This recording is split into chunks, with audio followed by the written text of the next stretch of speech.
take the top off. All right, that's the first thing. Do not start breaking that thing apart because this machine is merciless. It will take your finger right off if it kicks on by accident. All right, and I don't want to clean that up. Ugh. Fingers. Yeah, exactly. Ooh, we gotta get a mop. Someone else's finger might be taken off by trying to clean off the machine if it gets blood all over it, and then we'll have to do a second one. Yeah, it's just continual. Yeah. All right, now the machine is nicely chilled. We put this on like so.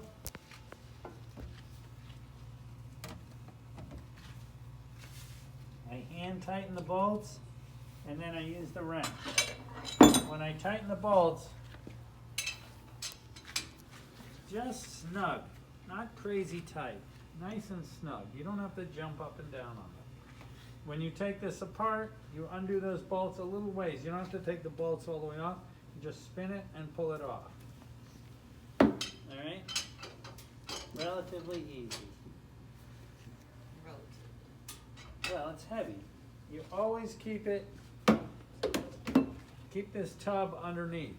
Now, when we move this thing, we put it in the tub and we wheel it to dish, wash, rinse, sanitize, and then back in the tub. We don't carry it around, all right? If this drops, it could shatter because it's just cast metal, all right? It's relatively fragile. Even though it's really heavy, it's like an engine block. If you drop it, it could break, all right? So it's hardy, but it's fragile at the same time. Now we'll put this on, but we won't engage it, all right? We just put it on there. Then we're gonna put the worm in. This is the worm. It goes in like so, and there's a spin, and then set, all right? Then we put the knife. The knife faces out, and the knife is gonna face against the die. Here's the knife, flat against the die. It works like this. It spins, the meat gets pushed into those holes, and then it gets cut off. That's creating friction and heat. So you've got to keep the meat moving through to keep it cold, all right? It's not out like this. It's not facing the meat. It's flat against it like that. And these two have to be joined together snug, all right? It faces out. Now there's 3 little grooves. They get lined up with the 3 little pins, all right? The 3 little pins, like the 3 little blades. See that? See how it wants to jump out of there? Alright, so what you gotta do is hold it in place. When you put this collar on, slip the collar over carefully, and then hold it and spin it down. Always hold it in place. That's a crucial step. Because if that comes undone and it spins, that knife can't possibly be flat against it. No matter how hard you crank it, if it's not lined up right, it won't work. Then this is a spanner wrench. Put that on and crank it down nice and snug. All right, when you take it off, you go this way. All right, make sure this thing is popped. All right, we'll set this here. We'll move this off. No, Second grind. we'll add the ice on the second pass just to make sure that it stays nice and cold. All right, now we're going to put in the safety. See, right now, look, it won't turn on. Right, there's the pull knob right there, right? Turn it in, now it's ready to go. Now you sprinkle a little bit of meat down into it, maybe a ½ pound or so. It's going to pull, and then you want to keep your hand over it to keep it from shooting all over the place.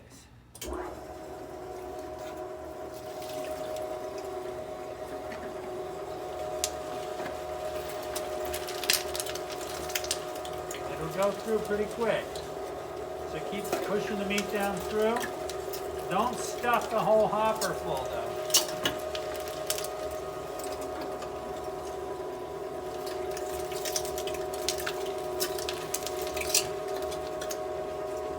Alright, goes through one time. about 10 seconds and shut it off. All right, it's still pretty cold, but it has warmed up a little bit from when we first started. We flip it back up in there.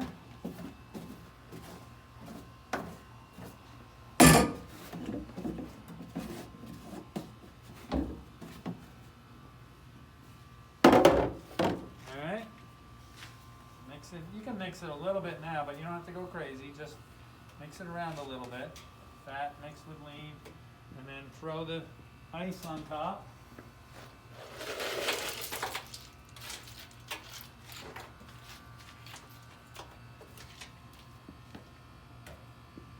And then the second pass. Make sure you shut the machine off if no meat is going through. Always shut the machine down, because it'll heat up like crazy. It'll actually smoke and then seize. It's like an engine without any oil. Not a good idea. See the nice texture? The second pass starts to look like a nice sausage.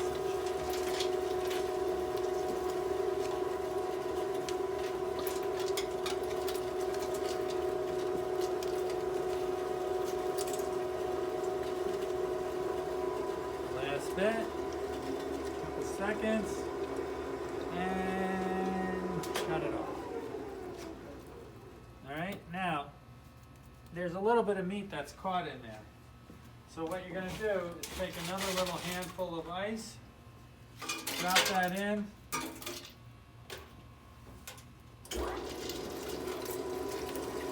and that'll push out the last bit of meat that was left in there.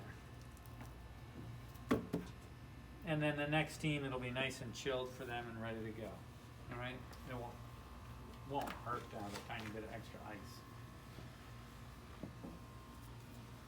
Now, easily, like that. You bring it to the top, snug. Not overly tight, just snug. From the bottom, you push in the air valve. Like so. All right, the air valve allows air to pass. When you fill this up, there's going to be a gap, right? So there'll be air that has to release out. Then this is the stuffing tube, right? You're going to attach it like so.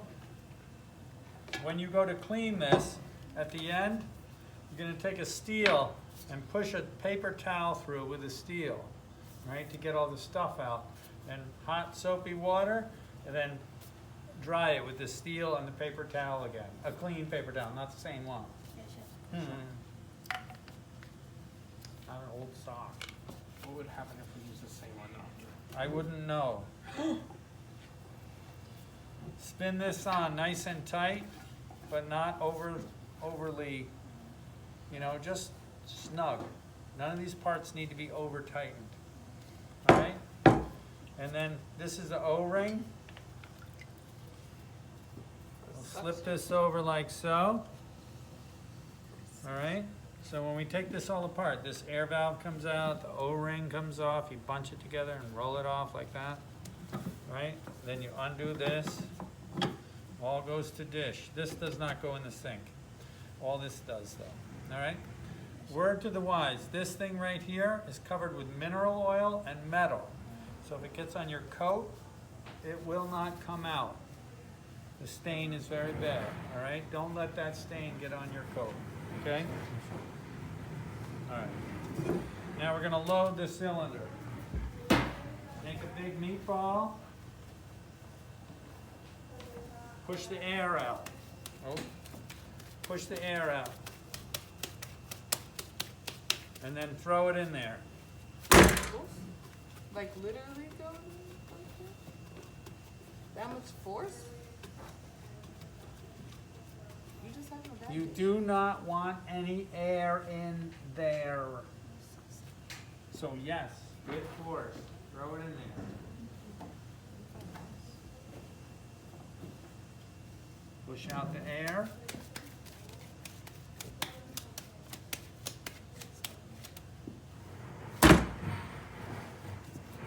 Punch it down.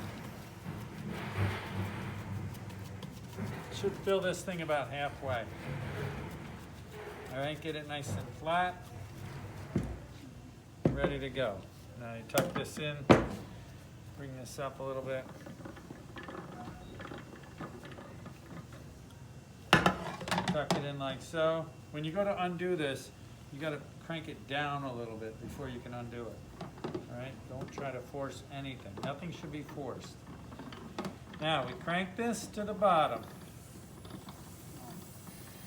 Air is passing through. Hear that?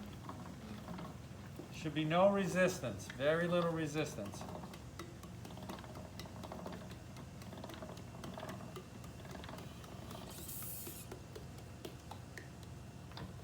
There's the meat. All right, now it's loaded. Now we're going to load on the casing. So the casing has a little loop on one end.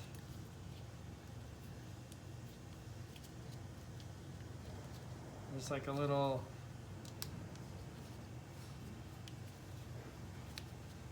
tag that you can hold on to. So you push it on like this, and then just pull. Now it may not get all the casing on there like that. That often happens where it doesn't all go on. So what you want to do is stretch this out.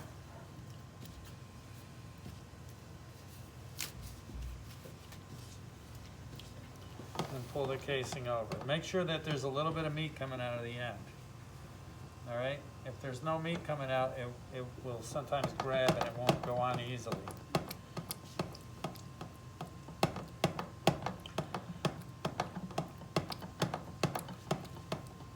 The casing is a little bit fragile, not super fragile.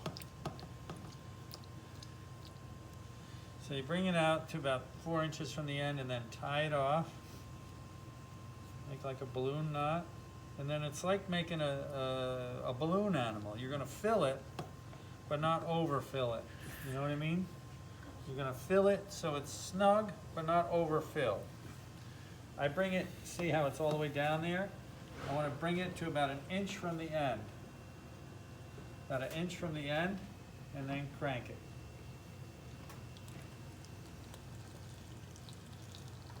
Do me a favor, go out and shut that off.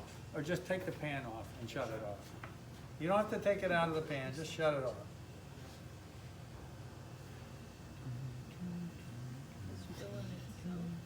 Isn't it funny?